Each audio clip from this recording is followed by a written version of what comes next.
Arajakal saw only differing degrees of heat in his form of smoke.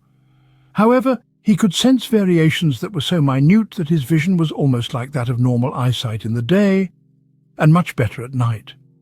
He saw that the flesh getting out of the lumbering prime mover and its trailers were cold. Direct confrontation would be the only way to solve his dilemma. Arajakal theorized that scorching the minions from a distance would allow them time to riddle him with enough poorly aimed shots to kill him. He became substantial only about 20 meters from the aging, heavy, all-terrain vehicle. Zhao Fan was startled and cast a spell whereby he transformed himself into a vulgar green slime and proceeded to slither out of the cab and into the ground. Arajakal drew from his sling bag the article he had recovered from Vavimaile's former residence. The skeletal hand that held the candle twisted slightly as Arajakal cast his dark ignition spell upon it. He had always thought it strange that a man such as Maile would have such an item, because he would not have been able to light it. A lick of black flame spouted from the metallic wick. Because of the magic involved with its use, Arajakal did not handle the artifact directly. He was using a minor incantation to levitate it to chest height. As each second passed, the area surrounding the Hand of Glory became steadily darker, like clouds were closing in and the sun was being increasingly filtered. The zone of twilight expanded outwards until it covered most of the course. All that many could see was as if looking into clouded grey water. As the peculiar negative light would strike its shade upon a skeleton, that undead entity would immediately become inert and assume the position it was in when it suffered its true death. In just under 13 seconds, the magic that animated the entire force of skeletons had been destroyed. The shooting that continued was now confined to that of the competitors and Jack. Most of the teams had or were in the process of abandoning the race entirely. There would be no result from the tri-annual race this year, and most were more concerned for their survival. Serious occult force was being displayed and interference would be surely called by the race stewards.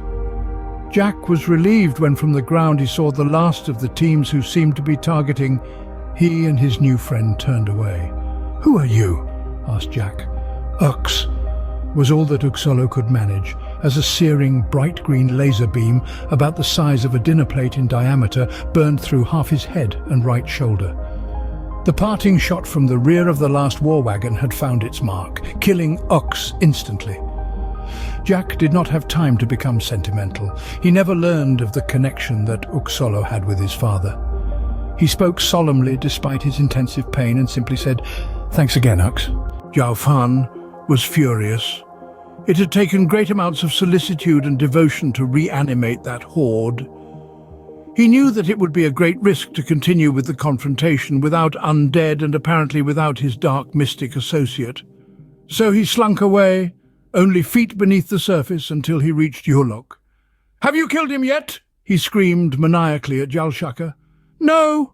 "Have you?" replied Jalshaka Yulok with bitter dissent. As the dust settled, Jack's form re-emerged, battered and bruised, but very much alive. "You can't kill a stubborn old man that easily," he grumbled, pulling himself up onto his horse again. His voice was a gravelly echo over the stillness that had fallen over the battlefield. His figure was a stark silhouette against the backdrop of the setting sun. The warhorse, now equally as stubborn as its rider, snorted in agreement. The hush was broken by the thundering sound of machine guns restarting. The remaining battlegigs, realizing their mistake, turned their weapons back on Jack, but the old man was ready. With a grimace of defiance, he raised his auto shotgun pistol and began firing back. Bullets whizzed past him, some grazing his skin and tearing his clothes. But he remained unyielding. Suddenly, Jack seemed to disappear from sight, leaving the battlefield in confusion. Then, from the midst of the chaos, a loud explosion echoed across the field. The remaining battlegigs were sent flying, their pieces scattering in all directions. When the smoke cleared, Jack was back in sight, now standing tall on his warhorse amidst the wreckage. He had managed to trigger another anti-vehicular mine, causing a massive explosion that took out the remaining battlegigs. Jack's laughter echoed over the battlefield, a victorious sound that sent chills down the spines of those who heard it. His horse reared up, hooves slashing the air, as the old man raised his fist in triumph. His body was covered in dust and blood, his clothes torn and his face etched with pain, but his eyes were shining with an unquenchable fire. He had done the impossible, survived the onslaught, and emerged victorious. It was a sight that would forever be etched in the memories of those who witnessed it.